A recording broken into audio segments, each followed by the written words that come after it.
Bonjour à tous, il est 10 heures sur Radio 404, c'est vendredi, c'est bientôt le week-end. On passe donc tout de suite aux 5 infos à retenir en ce début de matinée.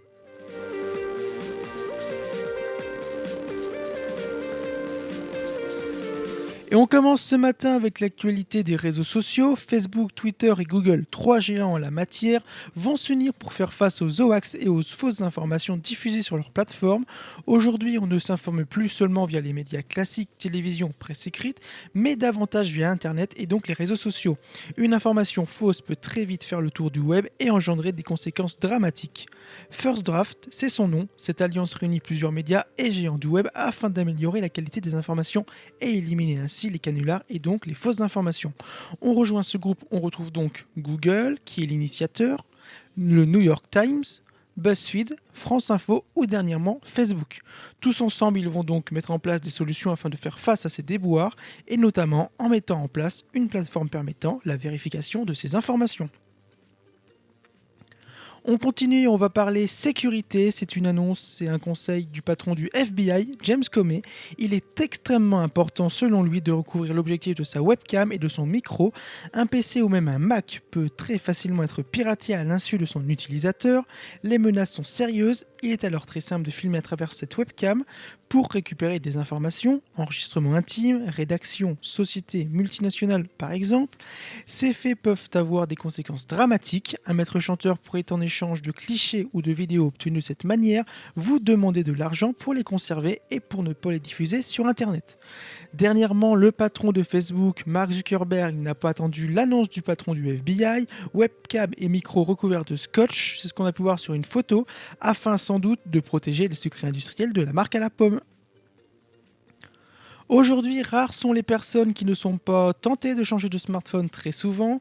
Au vu des nouveautés que les constructeurs apportent à leur monture, l'opérateur mobile SFR a donc mis en place un système de location de mobile appelé Smartphone Forever. Contre un engagement de 24 mois, vous pourrez ainsi changer de mobile tous les ans. On connaît déjà les tarifs, cela vous coûtera au moins 25 € par mois pour la location. Les Samsung S7 et S7 Edge sont déjà présents dans cette offre.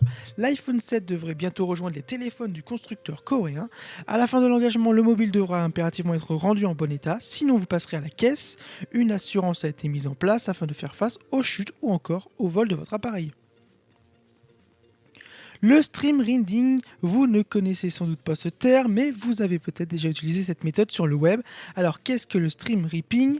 La pratique consiste à télécharger directement de la musique depuis un site ou un service de streaming comme YouTube. Le phénomène est en augmentation depuis des mois. Les jeunes de moins de 25 ans sont les plus friands de ce système. Les raisons évoquées sont diverses, mais il semble bien qu'il soit plus facile de télécharger de la musique de cette manière, concrètement à l'usage de torrent. Autre raison, les plateformes de partage de vidéos contiennent quasiment tous les titres désirés par l'utilisateur. Et enfin, on parle médias. Vous vous souvenez peut-être, le 14 mai dernier à Stockholm, Amir se classait parmi les favoris du concours de l'Eurovision avec son titre J'ai cherché. Aujourd'hui, le groupe France Télévisions ouvre son casting au public afin de trouver l'artiste de la prochaine édition du show musical. En ligne de mire notamment les compositeurs, les interprètes, les chanteurs, mais aussi les personnes qui n'ont pas forcément de lien avec le groupe du service public. Ce n'est pas vraiment une nouveauté, lors de la dernière édition, plusieurs centaines de titres avaient déjà été envoyés. Voilà, fin de ce flash. Prochain rendez-vous à 15h30 et 17h30 pour les chroniques, jeux vidéo et nostalgie.